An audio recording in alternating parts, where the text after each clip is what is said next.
Easy guys, Dom here from Cringy Dad Gaming. So, the following DLC, it's all new, part of the Dying Light Enhanced Edition, and included in it is not only a new set of button mappings to make the guns work more like any other kind of first person shooter. They've also included a shed load of new weapons. You're also able to carry a lot more ammo as well, which is really important for, obviously playing a game that's more kind of based on gun combat. So we're just going to have a quick look through some of the guns. We've got a couple of different shotguns to try here. We've also got a 6-shooter pistol as well, which is one of the rewards from doing one of the quests, which is this gold and silver one here. And we've made a lot of noise here now. We've also got the crossbow as well, and I tend to find that some of these weapons work better against certain enemy types. Like the crossbow seems to work better against the heavier enemies. So you shoot them in the head, and they pretty much die with one bolt to the head, unless you miss like that. But that's another thing as well which they've done with this. They've made the animations on some of the zombies a lot better, which means they will kind of shamble from side to side, making it harder to get headshots. They will duck as well. Some of the virals will actually duck when you're shooting at them, which is pretty awesome. But I tend to find that the demolishers, which are like the big armoured guys, if you can shoot their helmet off with one of the bolts and shoot off with one bolt. I killed one earlier with literally one shot to the head. And those guys are usually a big pain in the backside. Let's use some noisy weapons here. So this is the combat shotgun. It's not a pump action shotgun in terms of obviously having to pump it after each shot. So the fire rate's a lot better on it. But this is what's called a hunting shotgun. And this is more of a pump action one. So you tend to find there's more of a delay between each of the shots because of having to pump extra shotgun.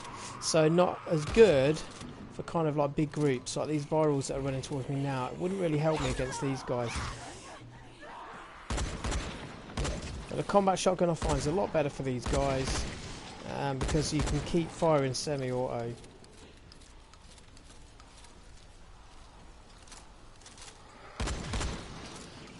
Okay, let's just mix it up a little bit and just give you guys an idea of what some of these weapons So I don't find these pistols are pretty good, pretty powerful as well. And you will find a couple of these. You will find some similar ones which are kind of like the Western style 6-shooters, and some of the traders will sell them. They're called like rusty revolvers and things like that.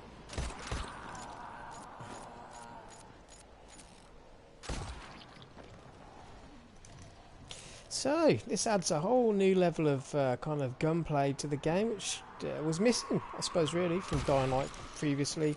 We didn't have all this fun. It was more heavily based on kind of melee combats, like melee weapons, swords and machetes and baseball bats. And now we're quite happy to be able to use weapons like this as an example. Let's try out the SMG. Let me reload it. This is one of the SMGs we've got earlier on in the game. Good fast fire rate on it. Again, I find this is quite powerful against some of the heavier enemies. Not necessarily against the kind of lower class enemies, but still does the job. There we go then, guys. So that's just a quick look at some of the new guns that they've incorporated into the game. The new aiming system, button mapping, which makes it much nicer to play. And thanks for watching. Watch this space for more Dying Light, the following videos and live streams. And please remember to subscribe if you haven't already. Help support and help the channel grow. And also follow me on Twitter at CringyDad for all the latest gaming updates. Thanks for watching.